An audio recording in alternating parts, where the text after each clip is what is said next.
un podcast de Cooperativa.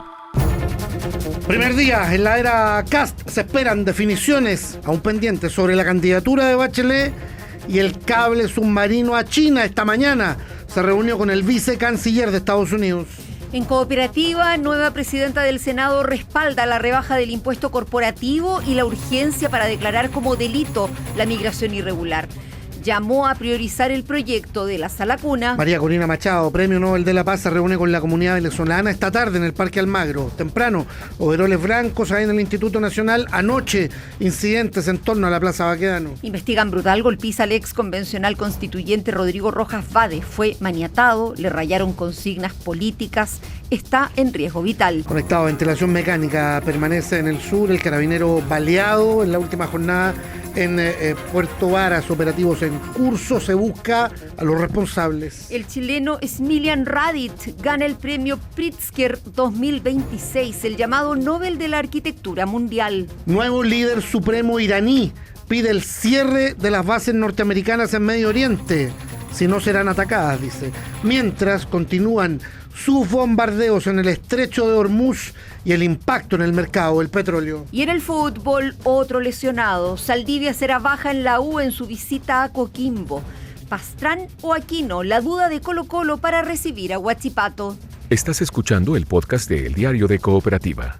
Una presentación de cooperativapodcast.cl. Vamos primero a las calles de la capital con la investigación respecto de la golpiza recibida anoche por el ex convencional constituyente Rodrigo Rojas Vade. Acuérdense, cuya estafa, ¿no? Cuyo engaño respecto de su enfermedad cuando formaba parte de la llamada primera línea en el estallido, lo terminó condenando incluso en la justicia. Y bueno, generando todo un revuelo público y el desprestigio finalmente de esa instancia. Bueno, él ayer aparece maniatado junto a un vehículo, aparentemente el suyo, en la ruta 78. Estuvo en riesgo vital. Al parecer esa situación ya no es así. Se está investigando eventualmente incluso un móvil político. Felipe Cofré, a ver, buena tarde. Hola, muy buenas tardes. Claro, como tú decías, Rodrigo, maniatado, rociado con líquido acelerante y con consignas políticas rayadas en su cuerpo. Así fue encontrado esta madrugada el ex convencional constituyente Rodrigo Rojas Vade, que producto de una violenta golpiza se encuentra en estado grave de salud, internado en el hospital de San Juan de Dios. Este hecho ocurre durante la noche en las cercanías de Pomaire, a un costado de la ruta 78. Ahí automovilistas dieron aviso que a la altura del kilómetro 59 se encontraba un hombre abandonado a un costado de un vehículo y que contaba con múltiples lesiones en su cabeza. Como es conocido, el pelado Vade, conocido por fingir un supuesto cáncer en medio del estallido social y que lo llevó finalmente a la Convención Constituyente, fue trasladado en primera instancia durante esta madrugada hasta el hospital de Melipilla, en donde su salud empeoró.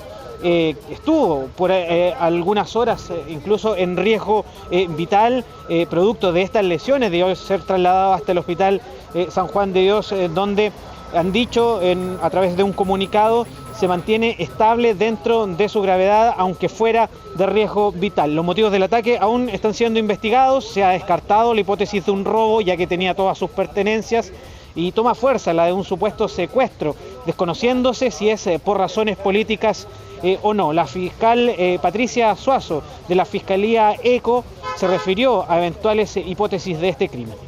Presentaba lesiones don Rodrigo Rojas, eran en la cabeza y de bastante gravedad. Con el pasar de las horas que hemos estado acá, ha agravado su situación. Él está actualmente en riesgo vital, por eso está en coma inducido en este momento. Tenemos bastantes líneas de investigación. Parte está amarrado, ¿cierto?, en sus manos, atado y golpeado, por lo tanto había participación claramente de terceros. Así que estamos inicialmente viendo como un secuestro, pero también con lesiones. Desde el gobierno también se refirieron a este ataque en su primera actividad oficial. El delegado presidencial en la región metropolitana, Germán Codina, se refirió a este ataque, dijo que más allá de las diferencias políticas van a colaborar con los recursos disponibles para encontrar a los responsables. Condenamos enérgicamente la situación que afecta a Rojas Vade y esperamos que rápidamente la investigación arroje información sobre los responsables para que estén tras las rejas. Y más allá de las diferencias políticas que puedan existir, vamos a colaborar con todos los recursos que tenemos para perseguir estas situaciones de violencia porque no queremos que afecten a los ciudadanos. Chile necesita afrontar las urgencias que ha planteado el presidente Kast y particularmente la lucha contra la delincuencia, como él lo ha señalado, una prioridad de este gobierno. Claro, y como decíamos, todavía hay diligencias en desarrollo, tanto acá en el Hospital San Juan de Dios, donde se encuentra internado Rodrigo Rojas Vade, también en su domicilio, en la localidad de Pomaire, en Melipilla, y en el sitio del suceso a la altura de la Ruta 78. La prioridad es reconstituir el recorrido que hizo anoche Rodrigo Rojas Vade, que según los primeros antecedentes dan cuenta de que salió de su casa a las 22:30 y según habría indicado su padre, habría salido a comprar cigarros. 2 horas después, a unos 6 kilómetros de su domicilio, fue encontrado brutalmente golpeado. Eso es la Ruta 78, a un costado de la carretera. Más bien, no hay mucho detalle respecto de las líneas investigativas, como has dicho tú, Felipe, más allá de el sinfín de especulaciones que uno puede leer en las redes sociales respecto de la persona afectada por esto y también de eventuales motivaciones, así que mejor esperar el desarrollo de esa investigación, una cautela que ha mantenido además el gobierno, entiendo, en las últimas declaraciones que han dado a la salida de la Catedral Metropolitana. Felipe, cualquier novedad, ampliamos por supuesto. Gracias. Buenas tardes. Y nos vamos a la región de Los Lagos porque sigue avanzando la investigación por el ataque al carabinero en Puerto Varas. Hasta ahora no hay detenidos, el funcionario se mantiene en riesgo vital. Estamos con la corresponsal Soledad Lorca. Buenas tardes. Buenas tardes, Verónica. Así es, esta mañana se entregó un primer parte médico desde el Hospital Base de Puerto Montt, dando cuenta de la situación del sargento segundo Javier Figueroa, quien recibió un impacto de bala ayer durante la madrugada en un procedimiento policial que se realizó en Puerto Varas. El Hospital de Puerto Montt informó que actualmente el paciente se mantiene en estado de riesgo vital, internado en la unidad de cuidados intensivos de ese recinto. Permanece conectado a ventilación mecánica y bajo monitoreo permanente por parte del equipo de salud, recibiendo los tratamientos y procedimientos médicos correspondientes según su condición clínica. Recordemos que el general director de Carabineros, Marcelo Araya, y la ministra de Seguridad Pública, Trinidad Steiner, llevaron a cabo una reunión donde se revisaron todos los procedimientos efectuados en este caso y la posible proyección de operativos de la búsqueda de los autores, y que ha dejado con muerte cerebral a este sargento segundo. Ambas autoridades estuvieron en el Hospital Base de Puerto Montt y hace algunos minutos atrás el general director de Carabineros, Marcelo Araya, se refirió al estado de Javier Figueroa. Lamentablemente la situación médica sigue en el mismo estado en el cual lo informamos el día de ayer. Como tienen conocimiento, el día de ayer junto a la ministra de Seguridad nos trasladamos a la ciudad de Puerto Montt para interiorizarnos directamente del estado de salud del funcionario. Estuvimos en el hospital regional. Yo agradezco también, se lo dije ahí personalmente, pero agradezco a todo el equipo médico, al director del hospital por todas las atenciones que se le están brindando. Y también fue el momento para poder reunirnos con la familia, que son los momentos también muy dolorosos, pero me corresponde en este caso como general director transmitirle no solamente el cariño de toda una institución y el dolor que representamos a raíz de este tremendo y lamentable hecho. En tanto, la fiscal regional de Los Lagos, Carmen Gloria Bitber, se refirió también a la investigación, indicando que las diligencias se encuentran en una etapa preliminar, pero que están recurriendo a todas las evidencias que han podido encontrar durante las últimas horas. Quiero también dejar claro que estamos en un momento bastante preliminar de la investigación. Se están recopilando muchísimos antecedentes de todo punto de vista y de todo tipo de antecedentes. Estamos hablando de antecedentes tanto de cámara, de tráfico de teléfono, de evidencia balística, mucho trabajo del sitio del suceso. Entonces todo ese trabajo se está analizando, hay mucha policía desplegada trabajando en lo mismo. El Ministerio Público, por cierto, estamos a cargo de la investigación. Se está realizando todo este análisis y eso conlleva tiempo. Durante esta mañana, la Policía de Investigaciones se encuentra desarrollando diversas diligencias en la línea férrea cercana al estadio Valdo Klein, donde sucedieron los hechos, con el fin de encontrar más evidencias que permitan encontrar y dar con el paradero de él o los autores de este ataque a funcionario municipal, Verónica.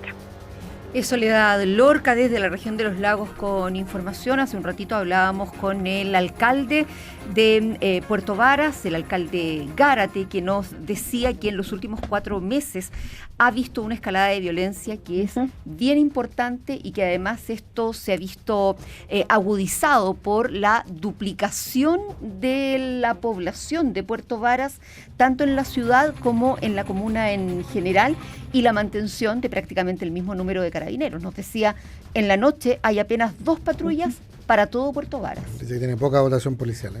Poca dotación policial. Vamos a seguir atentos a todo contigo allí, Soledad Lorca. Buenas tardes. Buenas tardes, gracias.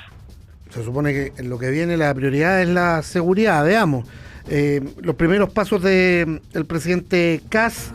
Hay ministros que han ratificado esto y que recibieron un estado peor de lo que se imaginaban, sobre todo desde el punto de vista económico o de las finanzas públicas.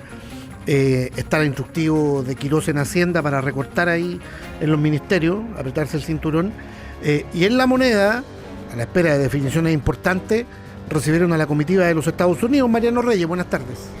¿Qué tal, Rodrigo? Muy buenas tardes. La probidad y el ajustar el cinturón son las primeras prioridades que define el gobierno del presidente Kast en su primer día en ejercicio. Anoche, en su discurso en el balcón de La Moneda, el recién asumido mandatario emitió una frase que marcó el tono de su instalación. Dice: recibimos un estado peor de lo que imaginábamos. Hoy los ministros de su gabinete explicaron en qué se traduce esa queja y tiene que ver con el déficit fiscal con el cual les toca asumir. Esa es una de las argumentaciones que existen para la instrucción de una auditoría total. Cada ministerio va a tener que hacer la revisión de cuentas con reportes directos al presidente de la República y en coordinación con el Ministerio de Hacienda. Pero hay más. El jefe de la billetera fiscal, el ministro Jorge Quirós, instruyó a cada cartera ajustar su cinturón y recortar en un 3% sus gastos. Durante la mañana pudimos preguntar a algunos ministros sobre este tema. Por ejemplo, en Cultura, el ministro Francisco Undurraga dice que hay un exceso de gastos, y en Desarrollo Social, la ministra María Jesús Wolf aclara que no se van a restringir los beneficios sociales. Los escuchamos a ambos. A ver, aquí no hay temor de nada, aquí hay un gasto excesivo en cultura, aparentemente provocado por una obsesión del gobierno anterior de señalar que hay que llegar al 1% del presupuesto. Así que recortar sobre un gasto y no sobre una inversión es mucho más fácil. Yo quiero ser muy categórica. Nosotros vamos a reforzar los beneficios sociales. Cuando el gobierno, el Estado, tienen buenos programas que son eficientes, que tienen impacto, que benefician a la familia, lo que estamos haciendo es llegar de manera oportuna, especialmente con quienes son más vulnerables. Bueno, el presidente Kast anoche durmió en Palacio de la Moneda y la primera actividad de esta jornada fue una bilateral con el vicesecretario de Estado del presidente Donald Trump, Christopher Landau, la segunda autoridad debajo de Marco Rubio. Él es representante de Estados Unidos para este traspaso de mando, y ayer el embajador de Estados Unidos, Brandon Yap, desprendió de que el proyecto del cable chino estaba prácticamente en su ocaso. Aquí en el frontis de la Catedral Metropolitana, luego de la ceremonia ecuménica organizada por el cardenal Chomalí, le consultamos al vicesecretario de Estado Landau en qué términos conversó sobre este tema, sobre el cable chino, con el presidente José Antonio Kast. Pasemos a escuchar. Lo que comentamos con el presidente Kast es la importancia que Chile sea un hub digital para el mundo, que Chile sea conectado al mundo, pero que sean redes de comunicación fiables para todo el bien del pueblo chileno, obviamente, y de la economía chilena. Así que en eso estamos. ¿Van a permitir que ese proyecto siga o van a resistir? No es a nosotros, le toca al pueblo chileno. Pero tuvimos una discusión, una plática muy importante, pero sobre todo de cómo, cuáles son las diferentes oportunidades para que Chile sea parte de toda la red global de comunicaciones. Y eso es lo más importante para el presidente. Él me expresó su visión de un país preparado para el mundo digital del siglo XXI. Bueno, otra de las actividades de esta mañana en Palacio fue una fotografía oficial del presidente José Antonio Kast con su equipo de subsecretarios y también con su gabinete de ministros. Por ahora sigue la instalación del presidente Kast en Palacio y por lo pronto hay harta expectación, Rodrigo, Verónica, en temas bien domésticos, como por ejemplo, ¿qué va a almorzar el presidente Kast? Si será la comida del casino o no, como lo dijo él cuando todavía era presidente electo. Sí, pues ahora que está viviendo en La Moneda. No sé si ha cambiado la comida del casino, pero cuando me tocaba ir a reportear, estoy hablando de los lejanos 90 y principios de los 2000. A mí en los 2000 era rica la comida del casino, era variada y era rica. Era comida de casa. ¿Sigue siendo? Sí, sigue siendo. Incluso hay opción hipocalórica. No, además, se están cuidando. También en esa época había, sí. El vegetariano clásico. Y además tiene esa cosa de, aunque cocinan para mucha gente, comida de casa. Harto guiso. Me acuerdo de un pollito asado muy bueno que hacían ahí abajo. Yo me acuerdo de porotos y de lentejas, fíjate. Ya. Sí, Mariano, gracias por los recuerdos. Que estén bien, muy buenas tardes.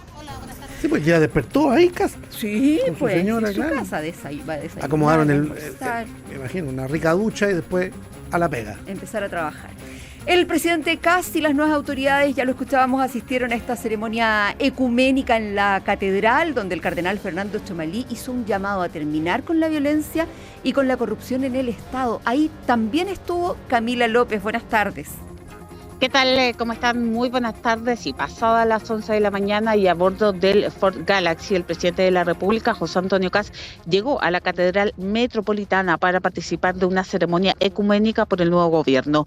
Una actividad donde fue recibido con honores por los granaderos del Ejército y a la que también asistieron la primera dama María Pía Adriasola, los ministros, subsecretarios, el cuerpo diplomático, algunos alcaldes, la presidenta de la Corte Suprema, Gloriana Chevesich, y también los presidentes de la Cámara y el Senado, Jorge Alessandri y Paulina Núñez, respectivamente. La homilía estuvo a cargo del arzobispo de Santiago, Monseñor Fernando Tchomalí, y en ella les agradeció a los nuevos ministros por entrar a la política y al sector público. Hay que destacar que la ministra de Salud, May Tchomalí, es hermana del cardenal. El Monseñor Tchomalí también hizo un llamado en su homilía a trabajar con las necesidades de la ciudadanía, a terminar con la corrupción y el amiguismo del Estado y especialmente a poner fin a la violencia. Procuremos que siempre haya espacio para el diálogo, para buscar acuerdos, para la diplomacia, para abrir nuevas mentes y corazones, para que prime la caridad, la altura de miras, en definitiva, para que emerja siempre lo mejor del ser humano. Los invito a que renovemos el compromiso de trabajar firmemente para mantener alejada la violencia en cualquiera de sus formas, pues no podemos arriesgar lo que tanto nos costó recuperar. Las futuras generaciones no merecen eso. Lo repito, no a la violencia en todas y cada una de sus formas, pues solo genera más violencia, venga de donde venga, aunque detrás haya un noble motivo. Desde el gobierno, en tanto, la vocera Mara Cettini destacó que la homilía de Monseñor Tchomalí va en línea con la propuesta del gobierno de José Antonio Kast. Siempre ha sido nuestra línea, siempre ha sido el mensaje del presidente José Antonio Kast, el respetar las instituciones, nunca la violencia, siempre al diálogo, y eso va a ser un sello de nuestro gobierno y va a ser un sello del gobierno del presidente Kast. Eso es parte siempre y lo que vamos a respetar, la institucionalidad chilena, lo hemos visto en los últimos días, es fundamental y la gente lo agradece. Bueno, y al cierre les cuento que ya se está restableciendo el tránsito en el entorno de la catedral, que estuvo cerrado esta mañana. Se permite el tránsito peatonal y luego se debería habilitar el tránsito de vehículos. Las actividades del presidente Kast, en tanto, siguen por la tarde cuando participe en la inauguración de la cátedra Sebastián Piñera en la Universidad del Desarrollo. Oye, y ojo todavía entonces a los automovilistas, a los conductores en general, con los desvíos y con el tránsito. Hay gente que se ha demorado como 2 horas en atravesar el centro de Santiago esta mañana. Todo estaba muy advertido de todas maneras. Camila, muchas gracias, buenas tardes. Buenas tardes. Estás escuchando el podcast de El Diario de Cooperativa, una presentación de cooperativapodcast.cl. Parece haber consentimiento ya del gobierno trasandino con la extradición de Galvarino Apablaza, el exfrentista perseguido en Chile por varios crímenes. Estamos en Buenos Aires. Ulises Lencina, buenas tardes. ¿Qué tal, Rodrigo? Hola, Buenas tardes. Bueno, la situación es la siguiente. Ha quedado consentida la extradición de Sergio Galvarino a Pablaza Guerra porque el gobierno argentino no ha hecho ninguna apelación. El juez que está subrogando el Juzgado Federal Penal número 11 es el doctor Ariel Lijo, y lo que debe ordenar de aquí en más es definir la hora para que sea Sergio Galvarino a Pablaza Guerra trasladado a Santiago. Desconocemos en qué aeropuerto aterrizó este avión de la PDI, se maneja con mucha reserva, no sabemos si está en Don Torcuato, en Aeroparque, pero en alguno de los aeropuertos de la ciudad de Buenos Aires ya está previsto este avión para proceder al traslado. En el entorno de Sergio Galvarino a Pablaza Guerra nos indican que tiene un estado de salud delicado, tiene 75 años, ha padecido últimamente algún tipo de patología, ha tenido cáncer, un aneurisma, es hipertenso y también, bueno, tiene problemas de cintura y de rodilla.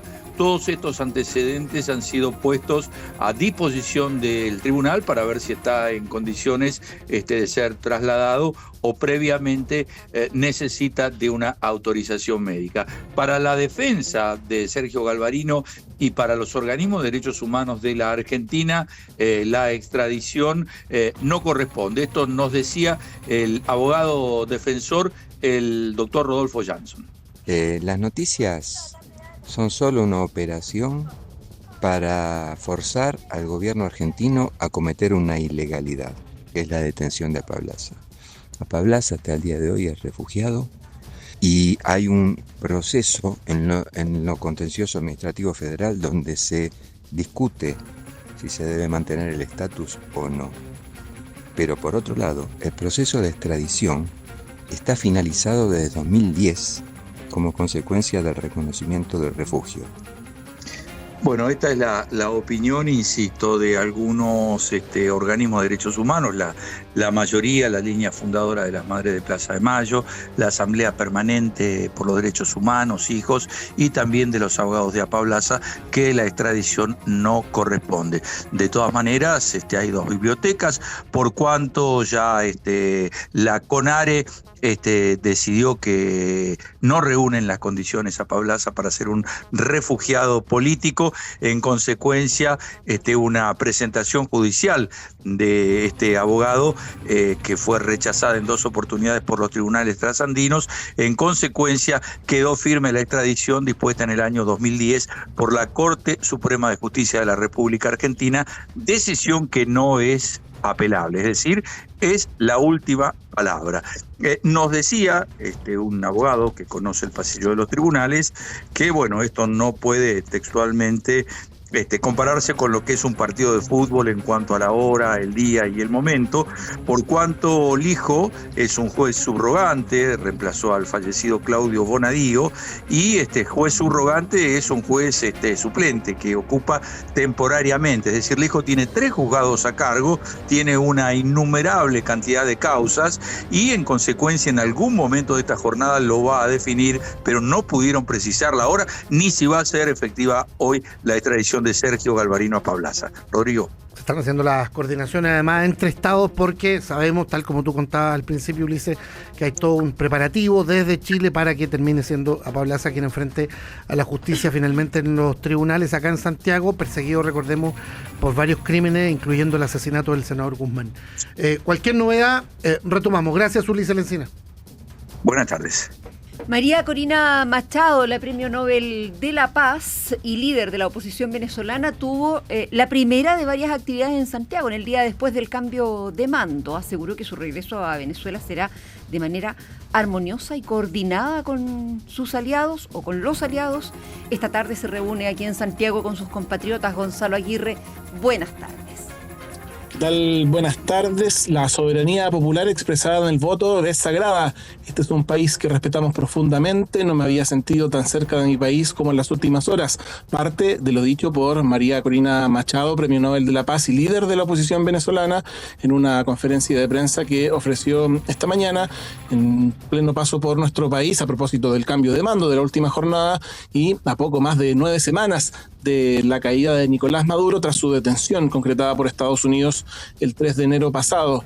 cerca de 1 hora y 15 minutos duró esta exposición donde María Corina Machado abordó las preguntas de los medios locales y extranjeros, temas como la liberación de presos políticos, el respaldo internacional a la transición democrática en Venezuela y su regreso a ese país tras su viaje que partió en diciembre. Sobre aquello la escuchamos. Nuestro deber ahora es que toda esta energía debe emplearse de manera cívica y canalizarse para lograr lo que los venezolanos hoy aspiramos, y es la legitimación de todos los órganos del poder público a través de elección. Mi regreso a Venezuela será de manera armoniosa, coordinada con los aliados, y una vez que pueda terminar de llevar adelante una misión que vine a cumplir y que incluye, entre otras cosas, poder estar aquí con ustedes hoy. Fue consultada también Machado sobre la posibilidad de que migrantes venezolanos sean expulsados de nuestro país, a lo que comentó que todo país tiene el derecho de garantizar su seguridad y quienes cometan delitos deben ser juzgados.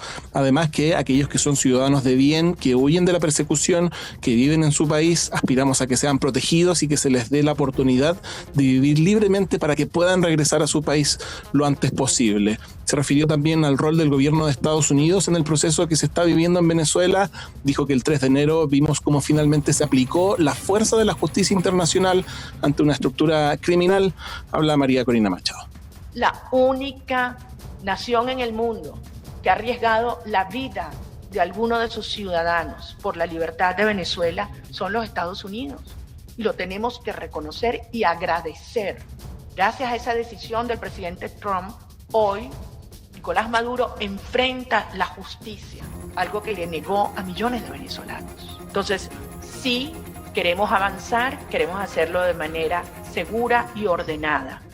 Hubo además declaraciones que han tenido repercusión en Europa, pues la líder opositora fue crítica de la postura del presidente del gobierno español, Pedro Sánchez, a la vez que agradeció al rey Felipe VI por su apoyo a la gesta del pueblo de Venezuela. La agenda de María Corina Machado continúa en las próximas horas. A partir de las 5 de la tarde se va a reunir con venezolanos en Chile, en el Paseo Bulnes con el Parque Almagro. Gonzalo Aguirre, con la información, estaremos atentos, por supuesto, a esa reunión de María Corina Machado con sus connacionales esta tarde. Gracias, buenas tardes. Buenas tardes. El caso Hermosilla, todavía no se acaba la audiencia contra el exfiscal Guerra. Se supone que hoy se fijaban las cautelares. Cristian Aburto, buenas tardes. Buenas tardes, Rodrigo. Verónica, a eso de las 13:30 terminó la cuarta jornada de formalización en contra del exfiscal Manuel Guerra y la decisión sobre la medida cautelar que se le otorgue, en el mejor de los casos, será expuesta mañana viernes en la tarde. La Fiscalía solicita la prisión preventiva sobre el expersecutor, quien es investigado por los delitos de cohecho agravado, prevaricación administrativa y la violación de secreto, en el marco del denominado caso Audio. La investigación se originó a partir de los mensajes que el expersecutor intercambió con el abogado Luis Hermosilla, los que fueron recuperados del teléfono del penalista citado. El exfiscal Guerra reconoció que hubo un intercambio de WhatsApp, pero cuestionó la obtención de los chats, declarándose completamente inocente, y afirma que no buscó un provecho en la relación con el abogado Luis Hermosilla. El abogado Rodrigo Medina, coordinador de la clínica jurídica y profesor de Derecho Penal en la Universidad Santo Tomás de Talca, explica la gravedad de los delitos que se le imputa a Guerra y afirma que cuando se cometen aquellos se afecta la objetividad del Ministerio Público. Delito de cohecho, delito de prevaricación administrativa y delito de violación de secreto. Son 3 delitos funcionarios extremadamente graves porque su ocurrencia afecta la independencia del Ministerio Público en la investigación de los delitos. La Fiscalía supone que el abogado Hermosilla y otras personas otorgaron contraprestaciones económicas al exfiscal Guerra con el objeto de que éste adoptara decisiones administrativas en favor de ciertos imputados. Estos delitos son especialmente graves porque involucran la independencia y objetividad del Ministerio Público. Desde el mundo político también hubo reacciones al respecto. El diputado del Partido Socialista, Marcos Ilavaca, es enfático en señalar que al exfiscal Guerra debe llegarle el mayor rigor de la ley. Por otra parte, su par del Partido Republicano, Stefan Schubert, dice que si bien es una mala noticia para Chile que se cometan estos delitos, valora también que se investiguen estas acciones. Los escuchamos a continuación. Aquí en Chile se tomaban decisiones de carácter criminal entre cuatro paredes, entre un grupo de privilegiados, donde un fiscal regional entregaba información reservada a personas interesadas en buscar un fin ilícito. Lo que el fiscal Guerra hizo es inaceptable y a él le debe llegar el mayor rigor de la ley. Es una mala noticia en el sentido de que fiscales o exfiscales estén siendo investigados por la eventual comisión de delitos en el ejercicio de su labor y de su profesión. Pero por otro lado, si es efectivo lo que se le está imputando, me parece positivo que ciertos casos de corrupción o derechamente de delitos estén siendo investigados y sancionados. Bueno, como bien comentábamos, la formalización de esta jornada, la cuarta jornada de formalización, terminó a eso de las 1:30 y continuará mañana desde las 9 de la mañana hasta las 13:30 horas, igual que durante esta jornada. La Fiscalía solicita la prisión preventiva para el exfiscal Guerra en una formalización que se espera que termine con las medidas cautelares otorgadas al exfiscal el día sábado. Gracias, Cristian. Buenas tardes. Lo que está pasando. Síntesis informativa de El Diario de Cooperativa. Primer día en la era Kast, se esperan definiciones aún pendientes sobre la candidatura de Bachelet y el cable submarino a China. Esta mañana se reunió con el vicecanciller de Estados Unidos. En Cooperativa, nueva presidenta del Senado respalda la rebaja del impuesto corporativo y la urgencia para declarar como delito la migración irregular.